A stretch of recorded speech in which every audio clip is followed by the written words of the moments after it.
It is finally time for my Tomb Raider 2001 film review. I have been an obsessed Tomb Raider fan since I was 6 years old, playing my very first Tomb Raider game on the PS1. And at that moment in my life, I fell in love with Lara Croft and all of her adventures. I was then 9 years old when this film came out, and my excitement was palpable. And now you all also know how old I am. I absolutely adored this film when I was a child, but I did recently rewatch it with my adult eyes and I have some thoughts. So before we get into my thoughts and opinions on the film, let's have a plot synopsis. And I would say brief plot synopsis, but this plot is so convoluted, it's gonna take a little while. Also, I feel like I shouldn't need to add this in for a film that's over 20 years old, but I'm gonna do it anyway.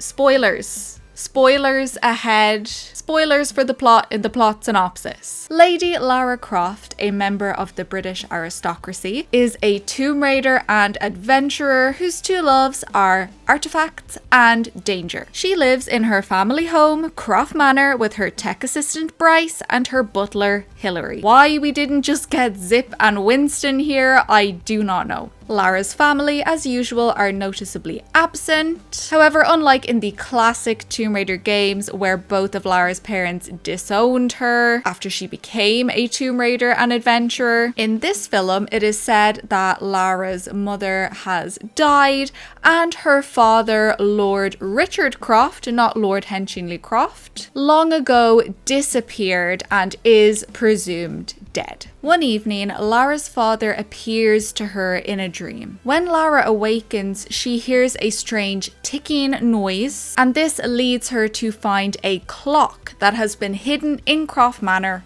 by her father. We find out that there is a planetary alignment taking place, and the clock started ticking when this first phase of the alignment started to happen. And the planetary alignment, as far as I understand it, is basically where all 9 planets line up in a row. So it turns out that this clock is the key to retrieving both halves of an artifact called the Triangle of Light. And this is an ancient artifact that is said to have the power to control time. The triangle was forged from metal found in the crater of a meteorite that fell to Earth during the last planetary alignment, which we find out was 5,000 years ago. So this alignment only happens once every 5,000 years. And I did like this plot point. I thought it was a nice little nod to the Tomb Raider 3 game, where we have a similar story of artifacts being forged from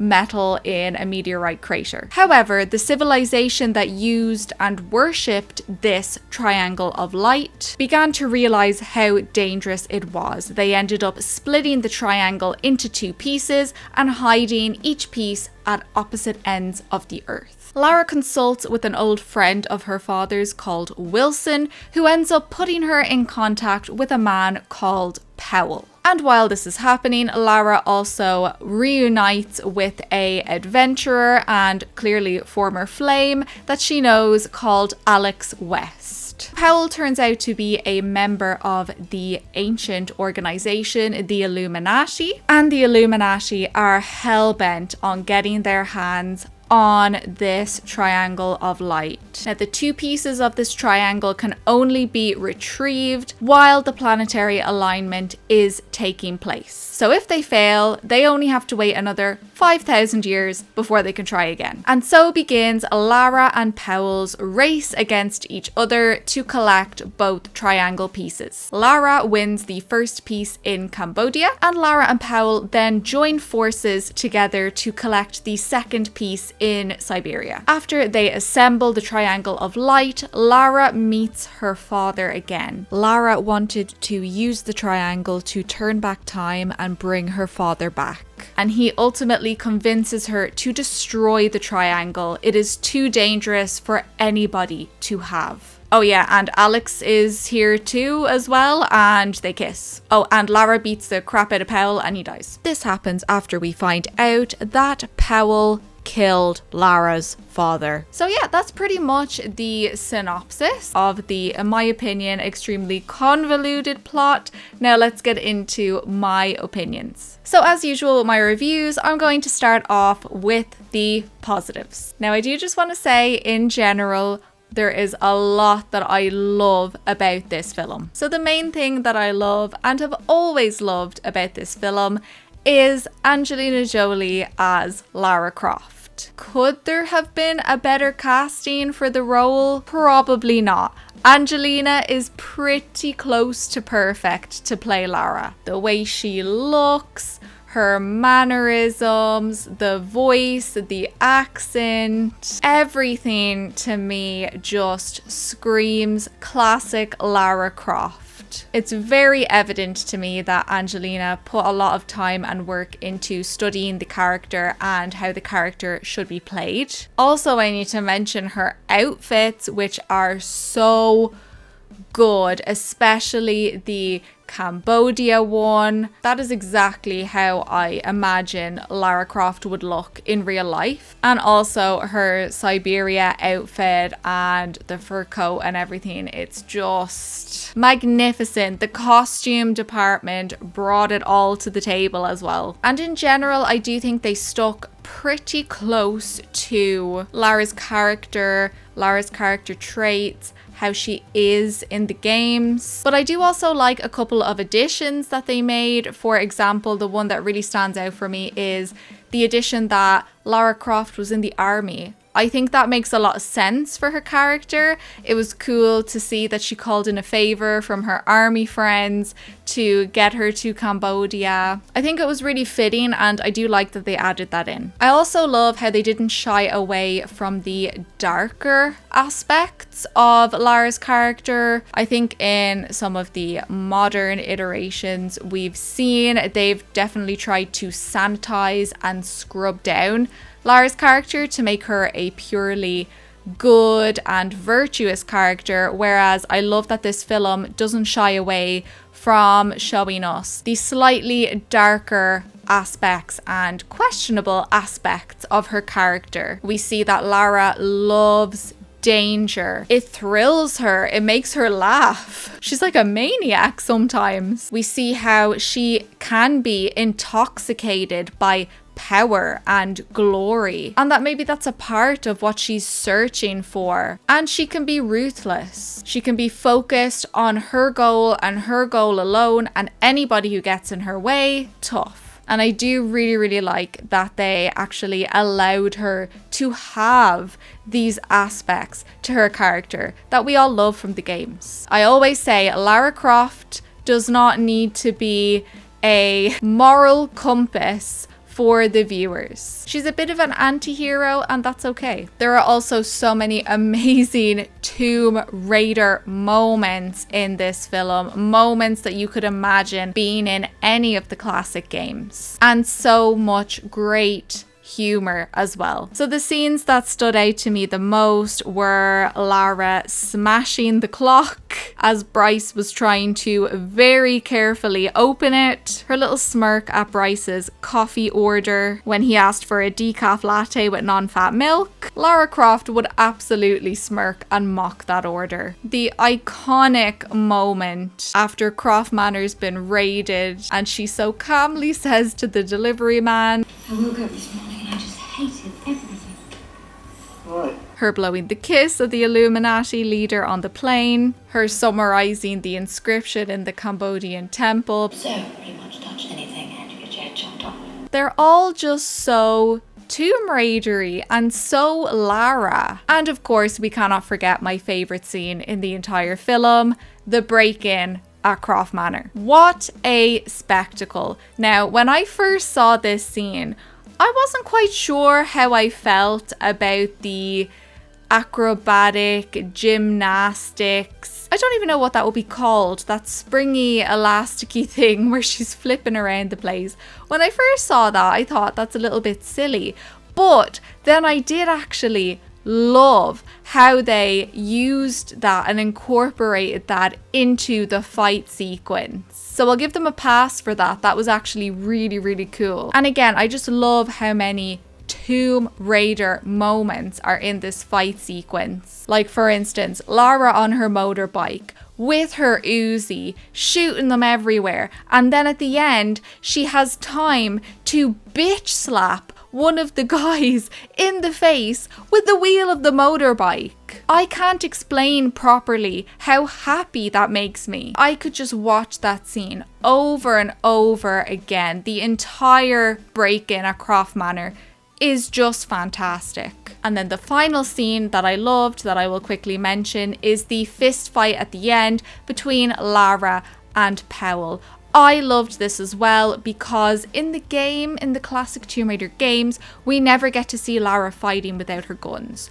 All the combat is with guns. So it was really, really nice and refreshing to see Lara fist fight, and we knew she was gonna win. Even though we've never seen it before, we just know that Lara can throw a punch and handle herself, but it was amazing to actually see it. And sticking with the theme of Tomb Raider-y things, I loved how many Tomb Raider game references they managed to sneak in to the movie as well. As I said, the triangle being formed from the meteorite crater was a nice nod back to Tomb Raider 3, and also the city where they used this triangle ended up being destroyed, and it was kind of like Tinos from Tomb Raider 3 as well. Also, at one point, Lara tells Alex West that he stole her prior wheel. And that feels like a nice little nod to Tomb Raider 2, Barkang Monastery. We also have the Illuminati in here. Again, that feels like a throwback to Tomb Raider 3, where we come across the Illuminati in Aldwych Station. And my favorite little game Easter egg was Lara's little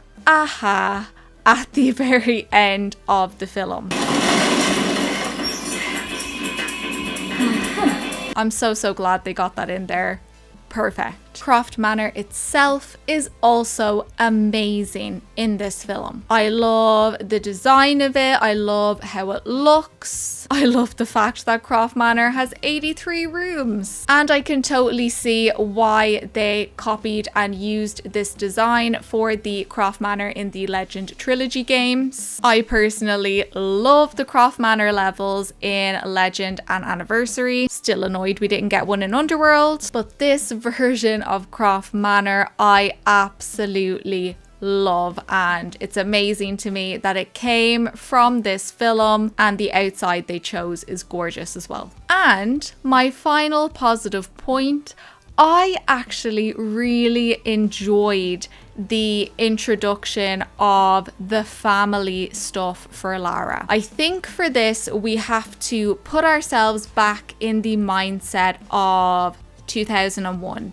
So at this point, we had never really seen or heard anything about Lara's family or background before. At this point, we had only had the first 5 classic Tomb Raider games, and Lara's family and background really doesn't feature in them. Yes, we can read her bio and get a bit of information from that, but mostly Lara's background and family was a little bit of a mystery. So I remember when I watched this film as a child, I thought it was so cool to learn a little bit more about Lara's father. It was very fresh, very new for the franchise to reimagine Lara's background and her relationship with her parents in this way. And I do think that it works really, really well in this film and works really well fitting into the plot. Okay, now let's move on to my negative opinion. I don't want to say negative. My not so good opinions, maybe. Well, that makes it sound like my actual opinions aren't good, and I think they're okay. My not so good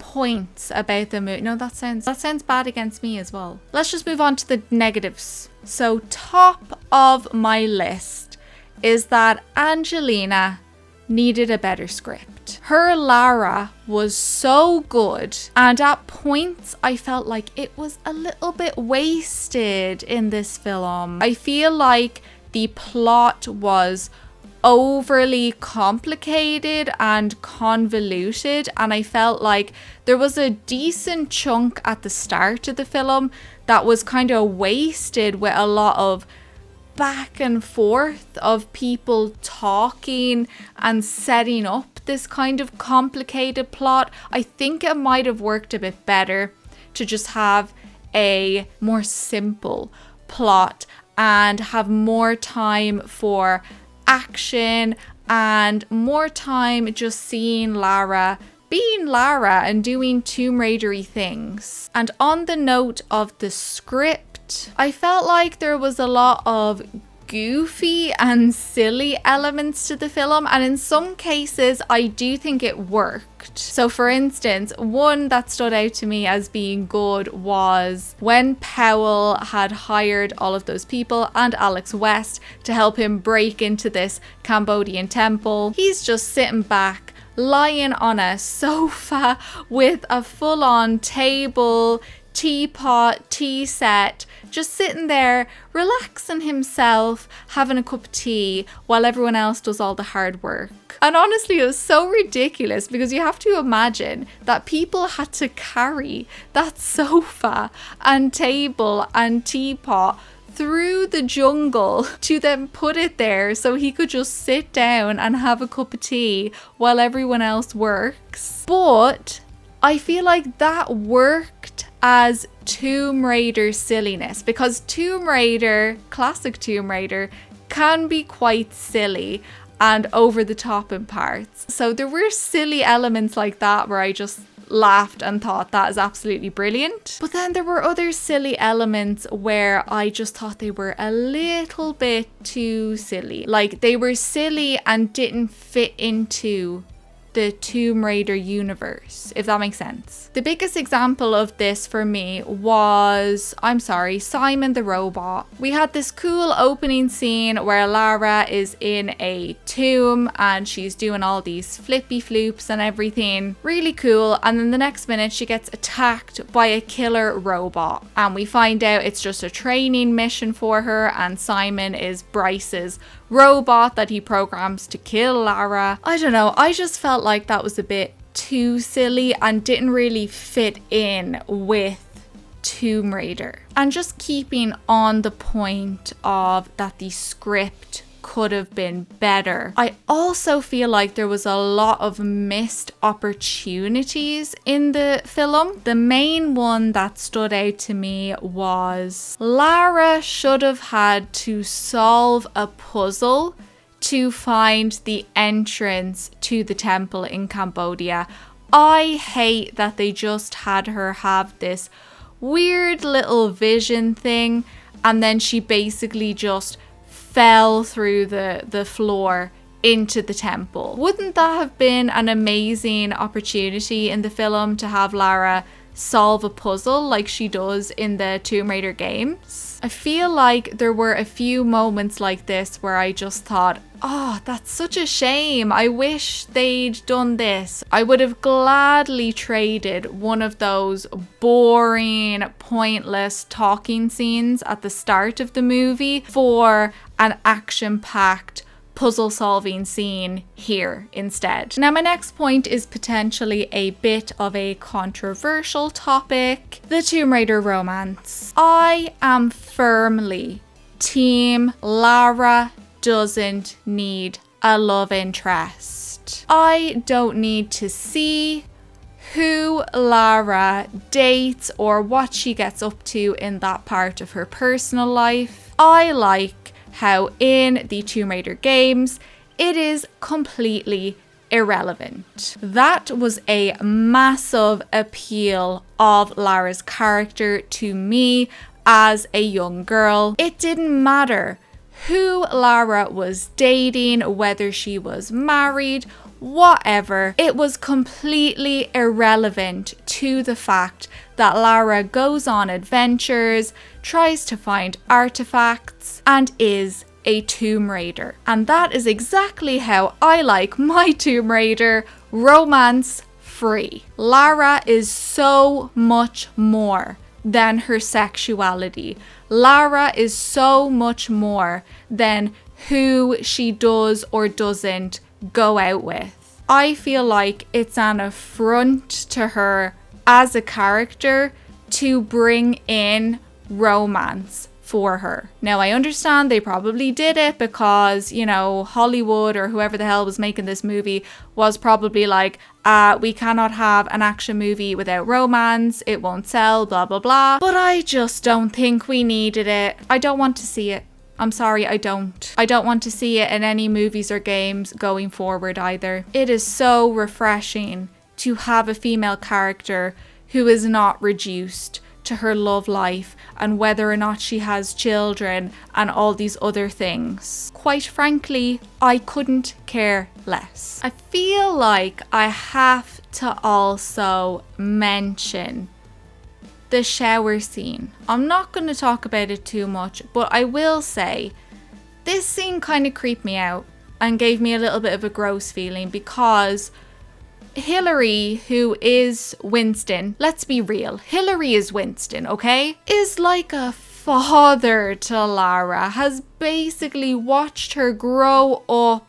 They have such a close bond. He followed her to her new manor when she was disowned by her parents, right? This man loves Lara Croft like she was his daughter. Why on earth would he be there when she gets out of the shower naked? It just doesn't sit right with me. I don't like it. I feel like it was just a way for them to get a little bit of a sexy scene into the movie. I just didn't like it. I thought it was very unnecessary. It didn't sit right with me.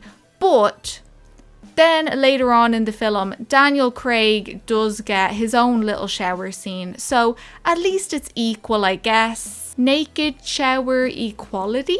I wanted to mention briefly as well that I thought the music was very good throughout the movie. I loved the music that played during the Croft Manor raid scene. But I did wonder, why didn't they use any of the music from the game? They could have even reworked a couple of them or something. I just thought that would have been a nice touch to use some of the music from the game, considering the music from the game is so amazing. And my final point, I did not like the actor's performance as Lara's dad. I found Jon Voight's performance very unemotional, very bland, and I found his performance made the character of Lara's father kind of unlikable. And before people start in the comments, I'm aware that that's Angelina Jolie's real dad. That doesn't make me like the performance any better. I just didn't get the chemistry or the vibe of them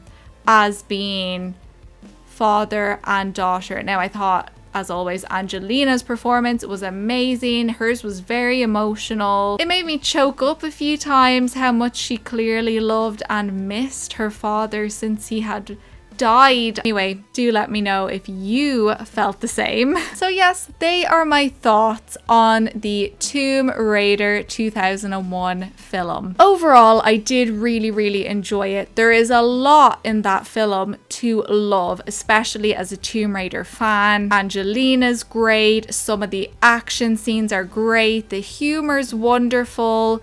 The little Easter eggs are very well thought out. But overall, I think the film suffers from a not great script. And it's very difficult for any film to overcome a not great script. As I said, I would have liked to have seen more action scenes with Lara, solving puzzles, fighting bad guys. I think the film could have been a lot more exciting and interesting. As I said, I felt like there were parts where it just dragged, especially at the start. The start is so hard for me to get through. All those Illuminati meetings and everything, I was like, okay, get on with it. So I would say for me, this film is probably 3 stars out of 5. It was good and I enjoyed it, but it could have been so much better. But they are just my thoughts. Do let me know what you thought of this film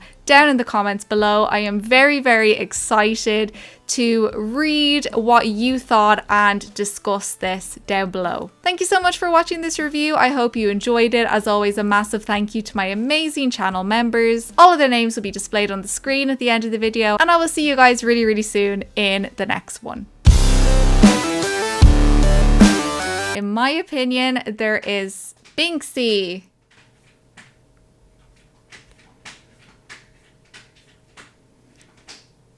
That's my cat. Binksy, be quiet, please. Binksy, shush. Springy, what? I don't even know what that would be called. Elasticy thing where she's flipping around the place. Binksy.